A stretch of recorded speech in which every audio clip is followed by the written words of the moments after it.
Astaghfirullah. Innal hamdalillah nahmaduhu wa nasta'inuhu wa nastaghfiruh wa na'udzu billahi min shururi anfusina wa sayyiati a'malina may yahdihillahu fala mudilla lahu wa man yudlil fala hadiya lahu. Ashhadu an la ilaha illallah wahdahu rabbi la syarika lah wa ashhadu anna Muhammadan abduhu wa rasuluhu alladhi la nabiyya ba'dah.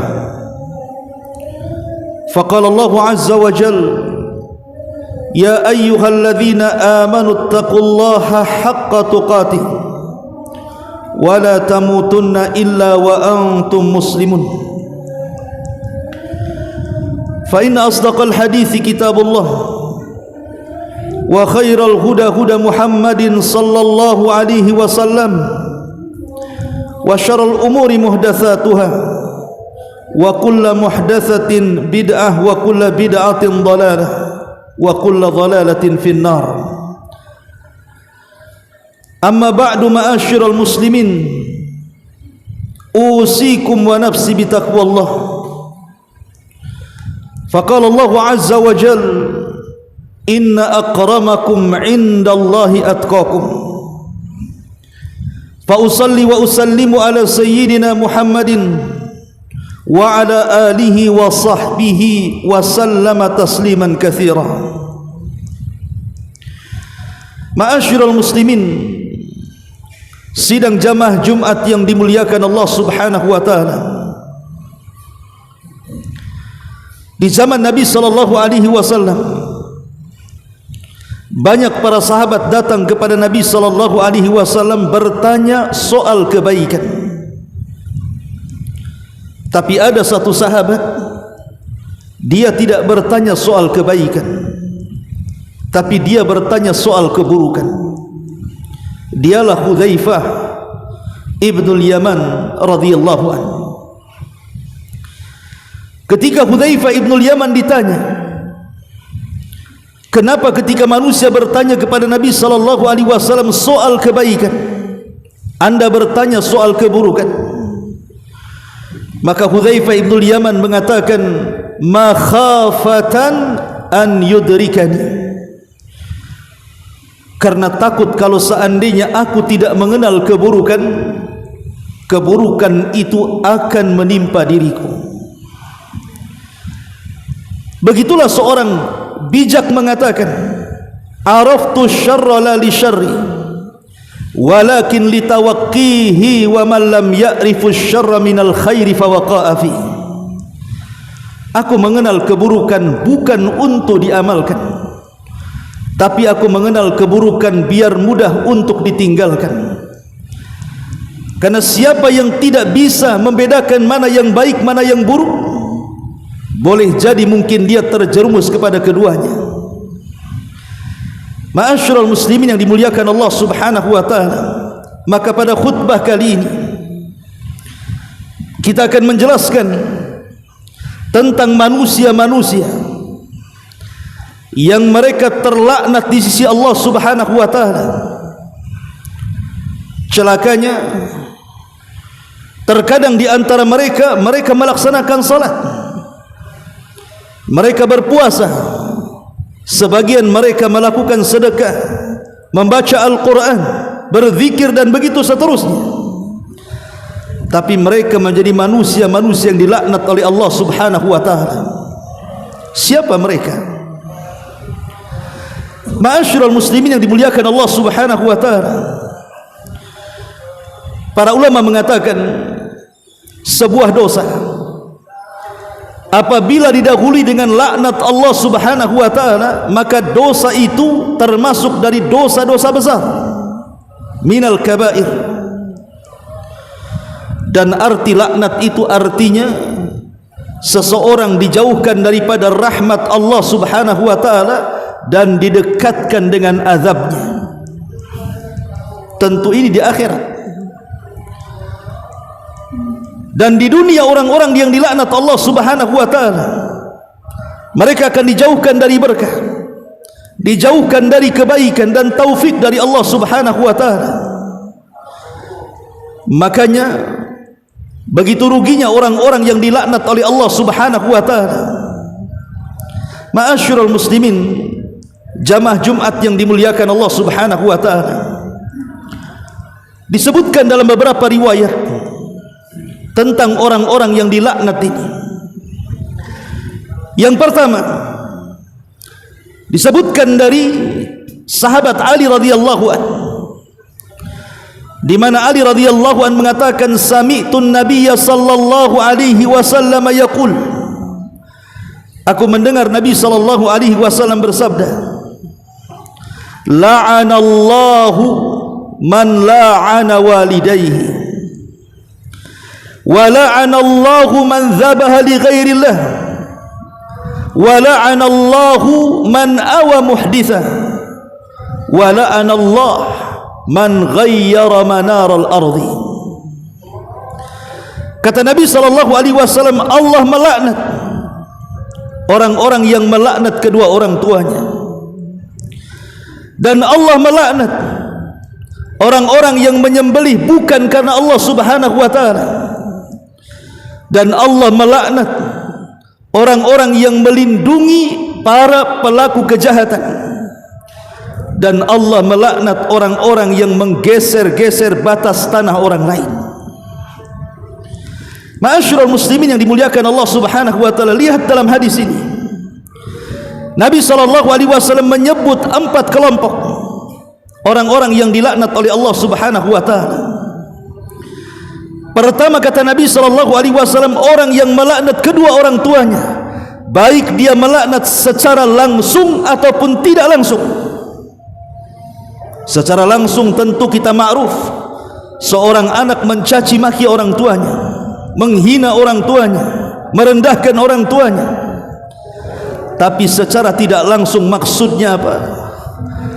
Kata Nabi sallallahu alaihi wasallam, seseorang melaknat orang tua orang lain, kemudian keluarganya tidak terima dengan laknatan kita, akhirnya dia melaknat orang tua kita. Jadi kita merendahkan orang tua orang lain, kemudian anak-anaknya tidak terima, kemudian melaknat orang tua kita. Itu sama dengan kita melaknat orang tua kita lewat lisan orang lain disebabkan kita. Maka anak-anak yang seperti ini, kata Nabi sallallahu alaihi wasallam, la'anallahu man la'ana walidayhi, Allah melaknat orang yang melaknat kedua orang tuanya. Dan ingat bahwa orang yang melaknat, maka laknat ini akan melesat ke langit.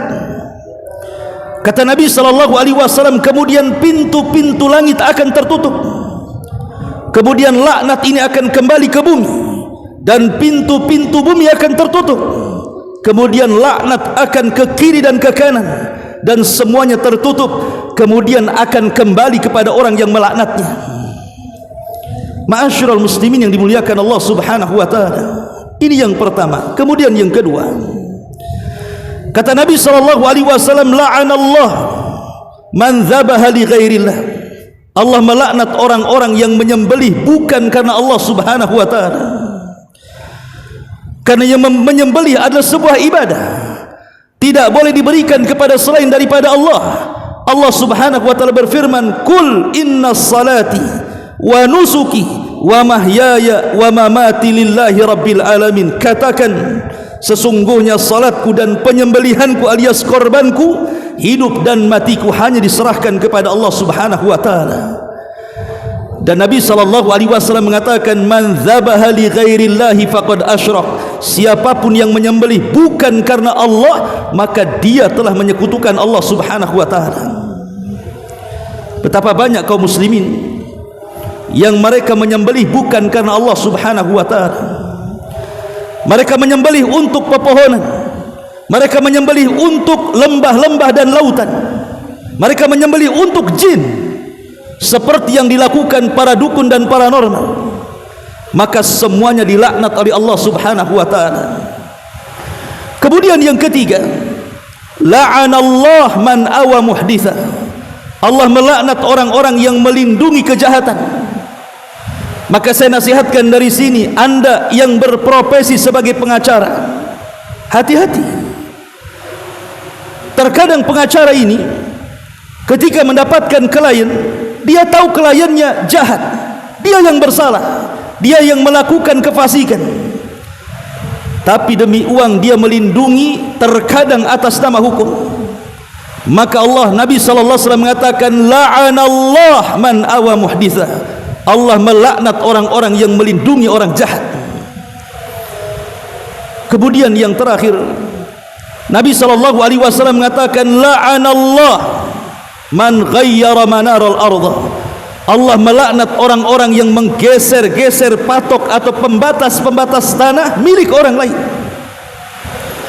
Kalau seandainya menggeser tanah saja, mungkin tanah kita ditambah 1 jengkal tanah orang lain, atau 2 jengkal tanah orang lain, itu akan dikalungkan 7 lapis bumi yang kita ambil.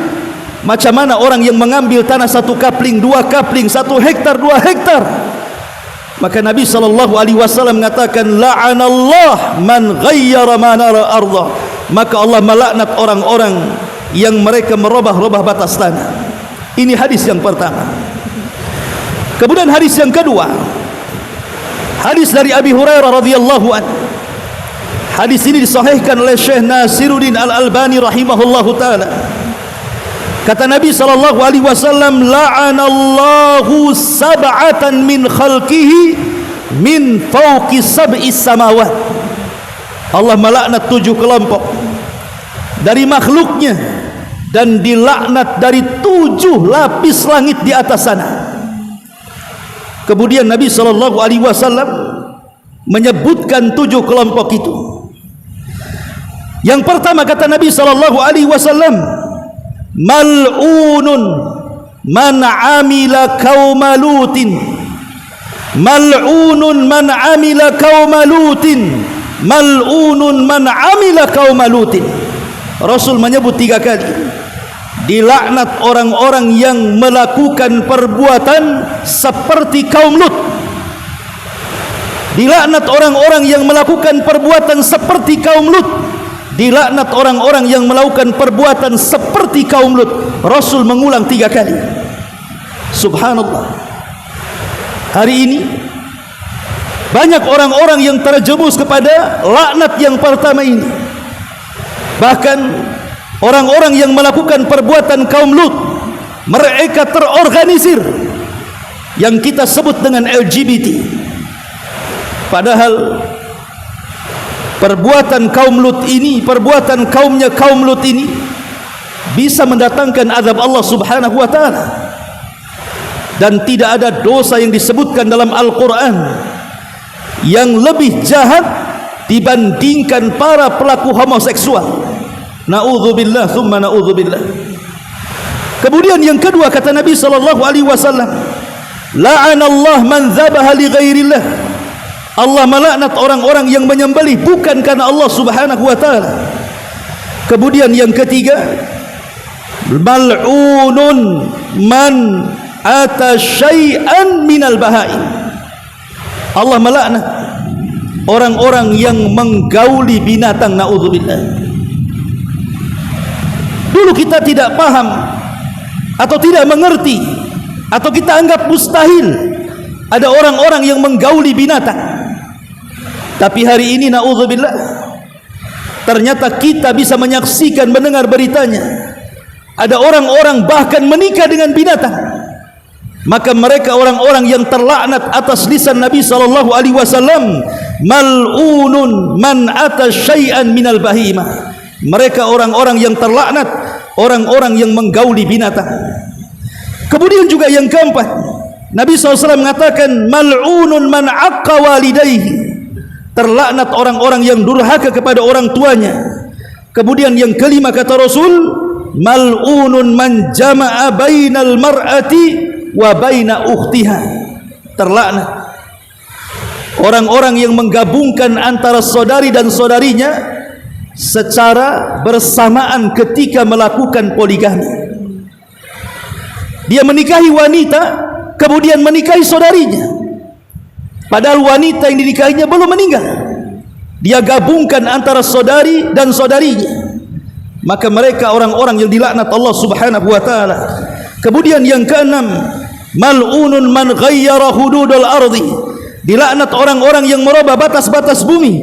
Dan yang terakhir, mal'unun man idda'a ila ghairi mawalihi, terlaknat orang-orang yang mengaku sebuah keturunan padahal dia bukan keturunannya. Seperti hari ini banyak orang-orang yang mengaku keturunan Nabi, ternyata setelah dikoreksi nasabnya tidak sampai kepada Nabi SAW. Maka kalau seandainya mereka menasabkan diri kepada keluarga Nabi padahal bukan dari keluarga Nabi, maka Nabi SAW mengatakan mal'un, mereka orang-orang yang dilaknat Allah Subhanahu wa taala.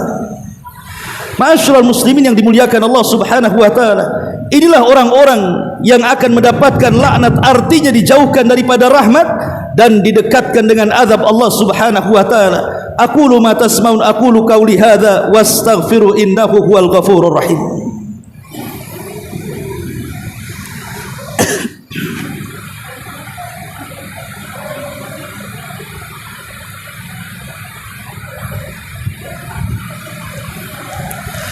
Bihamdillahi wassalatu wassalamu ala rasulillah wa ala alihi wa sahbihi wa mawalah, wa la hawla wa la quwwata illa billahi wa ba'd. Ma'asyiral muslimin, ittaqullaha haqqa tuqatih wa la tamutunna illa wa antum muslimun. Kemudian juga di antara orang-orang yang dilaknat Allah Subhanahu wa taala disebutkan dalam hadis Nabi sallallahu alaihi wasallam, di mana Nabi sallallahu alaihi wasallam mengatakan la'anallah al-wasilat wal mutawsilat wal washimat wal mustawshimat wal mutanammisat wal mutafallijat lil husni al mughayyira li khalqillahi azza wa jalla.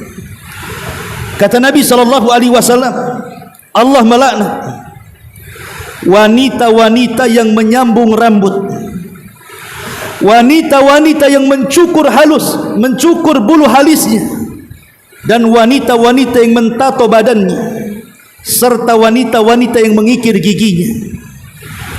Ma'asyiral muslimin yang dimuliakan Allah Subhanahu wa taala, lihat bagaimana Nabi sallallahu alaihi wasallam menyebut 4 kelompok dari kalangan wanita. Semoga tidak ada pada keluarga kita, pada istri-istri kita, pada anak-anak gadis kita, dan beritahu mereka bahwa perkara-perkara ini dilaknat oleh Allah Subhanahu wa taala.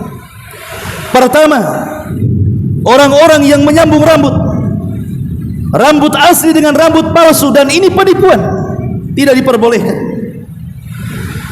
Yang kedua, orang-orang yang mentato. Kulit ini bukan milik kita, kulit ini milik Allah Subhanahu wa taala. Kita tidak boleh merusaknya, karena merusak kulit sama dengan merusak zat yang telah menciptakannya, Allah Subhanahu wa taala. Maka kita tidak boleh mentato badan-badan kita. Termasuk juga orang yang mencukur bulu halis, ini sebuah penipuan. Dan orang yang mengikir giginya, yang sekarang marak banyak wanita-wanita, mereka membehel gigi-gigi mereka. Kalau untuk urusan kesehatan, boleh jadi mungkin giginya renggang, tidak sebagaimana gigi-gigi orang lain yang normal, maka para ulama membolehkan. Tapi kalau hanya sekedar untuk kecantikan, merubah ciptaan Allah Subhanahu wa taala, maka Nabi sallallahu alaihi wasallam mengatakan Allah melaknat wanita-wanita seperti ini. Kemudian juga di antara orang-orang yang dilaknat, kata Nabi sallallahu alaihi wasallam, adalah para peminum khamar. Subhanallah, tidak ada dosa yang disebutkan Nabi sallallahu alaihi wasallam yang lebih parah dibandingkan para peminum khamar, karena setiap orang yang terlibat dalam khamar maka mereka terkena dosanya. Perhatikan hadis Nabi sallallahu alaihi wasallam, la'ana Rasulullah sallallahu alaihi wasallam fil khamri asyratan. Nabi sallallahu alaihi wasallam melaknat dalam permasalahan khamr ini 10 perkara. Nabi sallallahu alaihi wasallam melaknat dalam permasalahan khamar, minuman keras ini 10 perkara. Kemudian kata Nabi sallallahu alaihi wasallam, asiraha wa mu'tasiraha wa syaribaha wa hamilaha wal mahmulata ilaihi wa saqiyaha wa ba'iaha wa akila thamaniha wal mushtari laha wal mushtarata lahu. Kata Nabi sallallahu alaihi wasallam, Nabi sallallahu alaihi wasallam melaknat dalam perkara khamar ini 10 perkara. Melaknat yang memerasnya, melaknat yang mengambil hasilnya, melaknat yang meminumnya, melaknat yang mendistribusikannya, melaknat yang memerasnya, melaknat yang menuangkannya, melaknat yang menjualnya, melaknat yang memakan hasilnya, melaknat yang membeli secara langsung, dan melaknat orang-orang yang membelikan khamar untuk orang lain. Na'udzubillah, semua sama. Semua dilaknat oleh Allah Subhanahu wa taala. Termasuk orang-orang yang memakan riba, orang-orang yang memberi makan riba, orang-orang yang mencatat riba, dan orang-orang yang menyaksikan riba. Kata Nabi sallallahu alaihi wasallam, semuanya dilaknat oleh Allah Subhanahu wa taala. Ma'asyiral muslimin yang dimuliakan Allah Subhanahu wa taala, dan banyak lagi perkara-perkara di mana orang-orang dilaknat oleh Allah karena dosa-dosa tertentu. Oleh karena itulah maka kita berlindung kepada Allah Subhanahu wa taala agar kita tidak termasuk orang-orang yang dilaknat oleh Allah Subhanahu wa taala. Innallaha wa malaikatahu yusalluna 'alan nabi ya ayyuhalladzina amanu sallu 'alaihi wa sallimu taslima. Allahumma ighfir lil muslimina wal muslimat wal mu'minina wal mu'minat al ahya'i minhum wal amwat innahu qaribun mujibu da'wa ya qadiyal hajah. Allahumma nas'aluka al 'afwa wal afiyata fid dunya wal akhirah. Allahumma nas'aluka al huda wat tuqa wal afafa wal ghina. Allahumma nas'aluka al jannah wa ma qarraba ilayha min qawli wa amal wa na'udzubika min sakhatika wan nar. Rabbana atina fid dunya hasanah wa fil akhirati hasanah wa qina adzaban nar. Wa sallallahu ala sayyidina Muhammadin wa ala alihi wa sahbihi ajmain. Qumu lis salatil jum'ah rahimakumullah.